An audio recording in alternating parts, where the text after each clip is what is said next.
Heat and chemical styling methods offer a variety of styling options for Afro-textured and curly hair, from sleek, straight looks to vibrant color changes.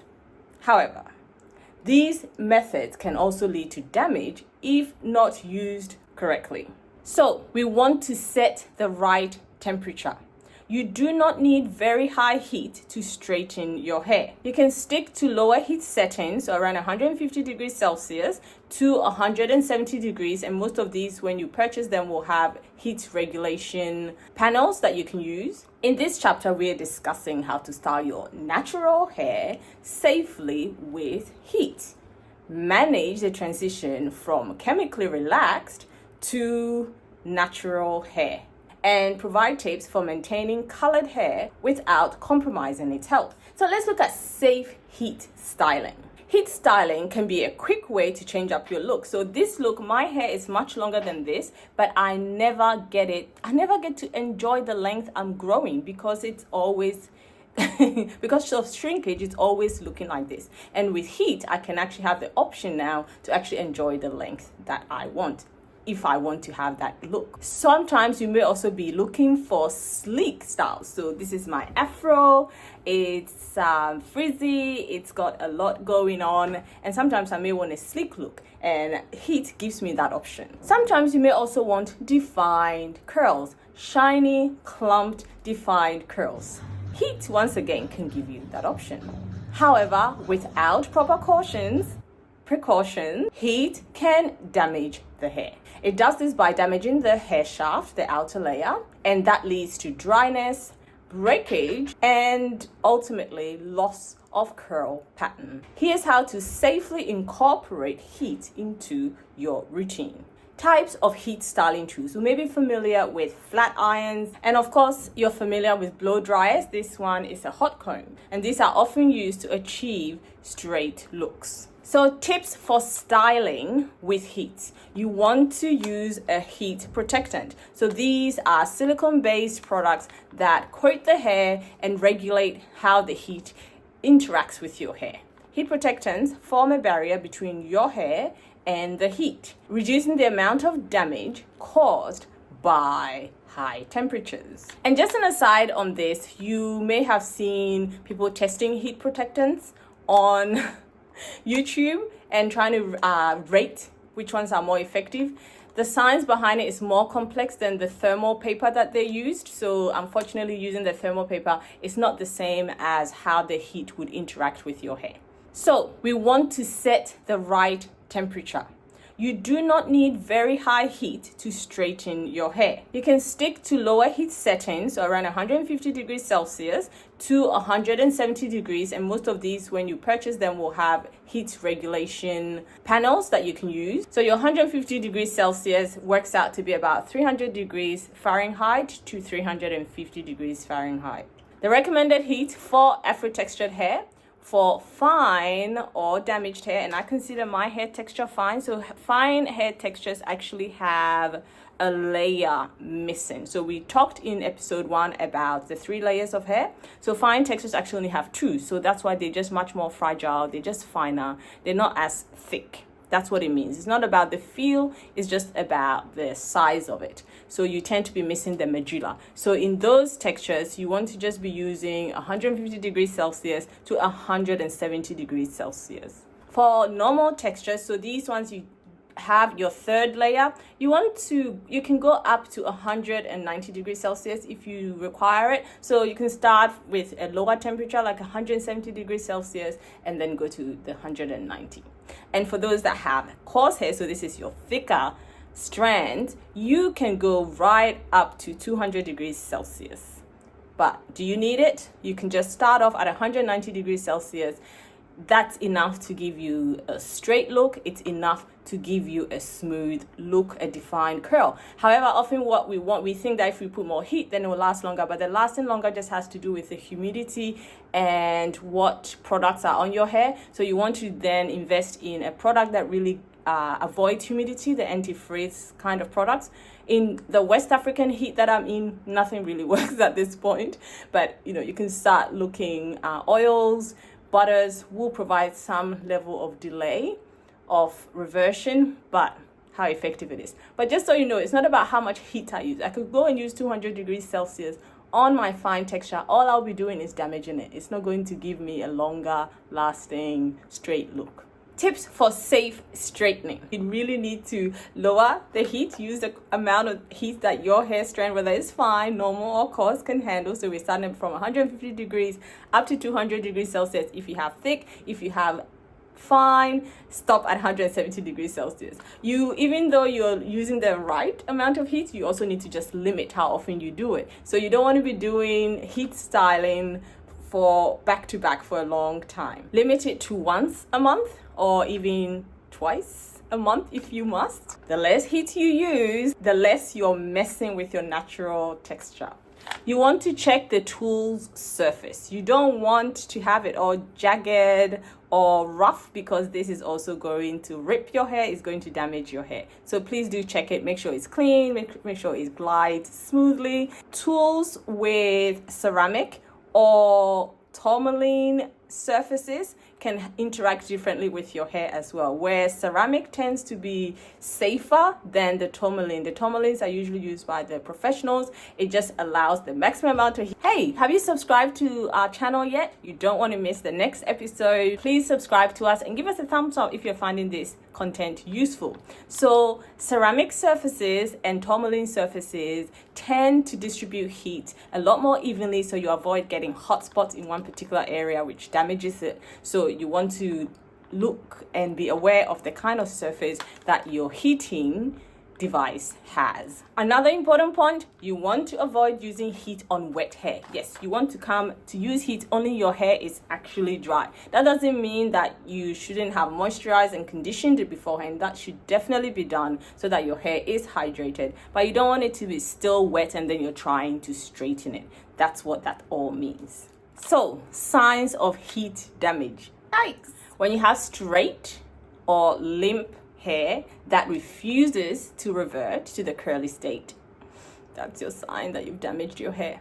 Excessive split ends and breakage can also result from hair that has been damaged. If your hair feels dry and brittle after using heat, that's also a sign that you've damaged your hair. So contrary to what you may think, the hair when it's straightened is actually quite soft as well.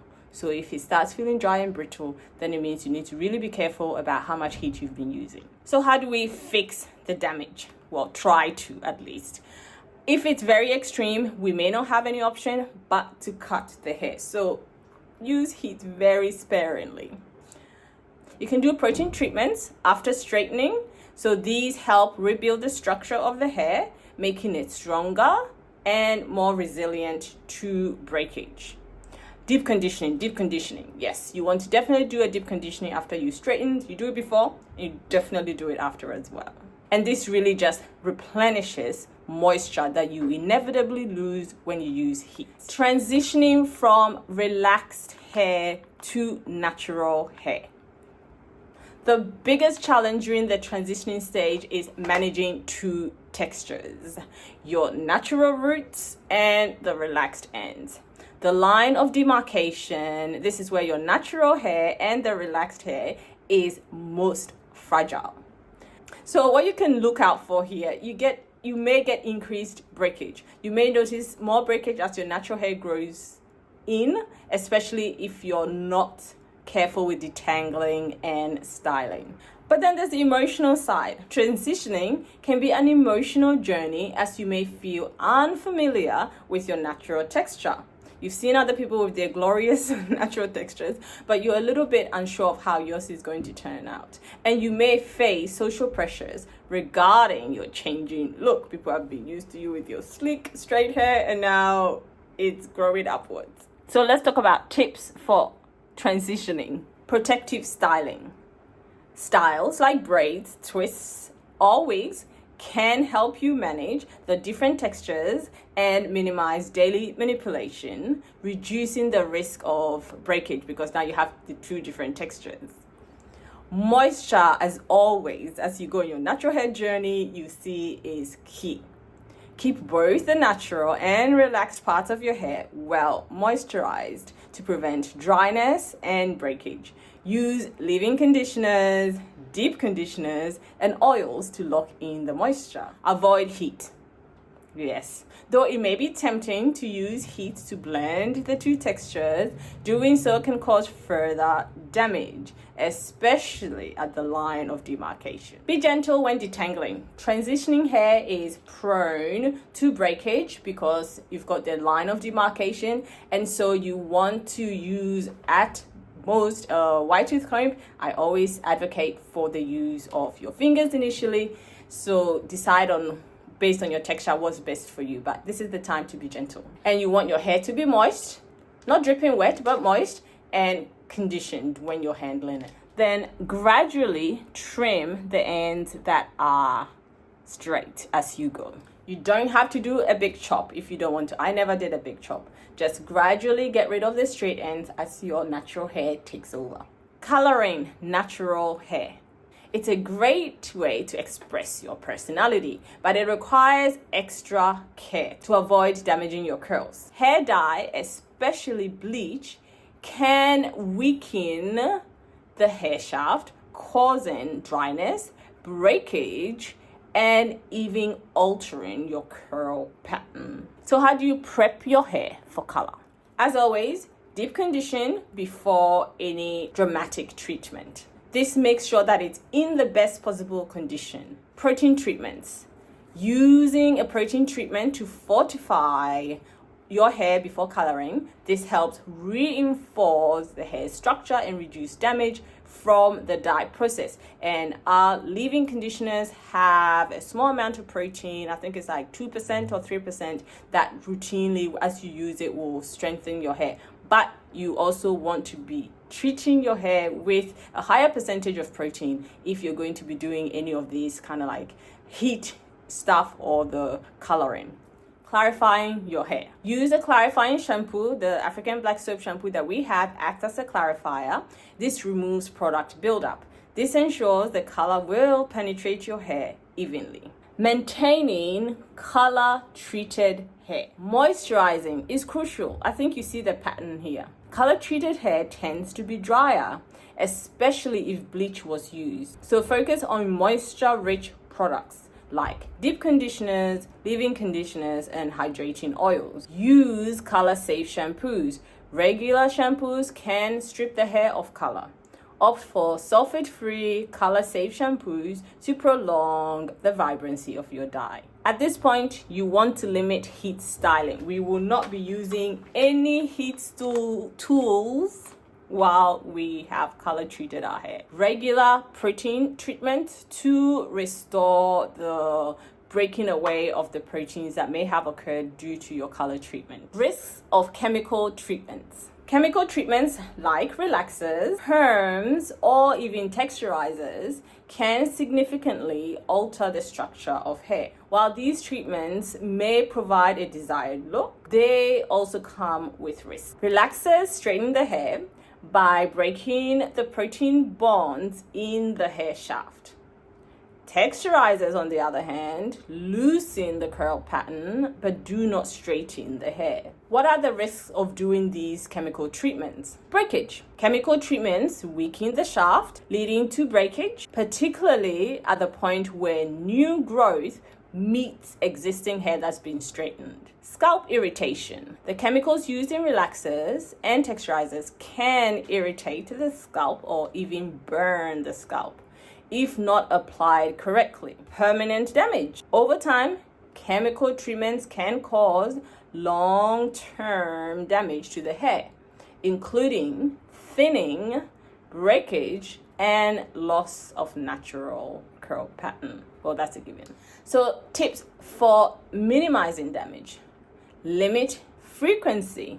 Relaxing or texturizing too often can cause excessive damage. Try to space out treatments as much as possible, aiming for every 8 to 12 weeks, so 2 to 3 months. Seek professional help. It's best to have chemical treatments done by a professional who understands the health of Afro-textured hair. Once again, moisture and protein balance. After any chemical treatment, you want to be particularly careful to use deep conditioners and to maintain your protein balance. So heat and chemicals can provide a range of creative ways to style your hair, but they must be used carefully to avoid damaging natural, afro-textured or curly hair. By following the right techniques, selecting the best products, and maintaining a balance between styling and hair health, you can enjoy these styles without sacrificing hair health. Remember, no matter what method you choose, whether it's heat, transitioning from relaxers, or experimenting with color, the health of your hair should always come first. So that brings us to the end of this video. Join us for the next chapter. It's actually very interesting. A lot of you, I've noticed, are going to sister locks and locks. So we're going to be looking at caring for locked hair.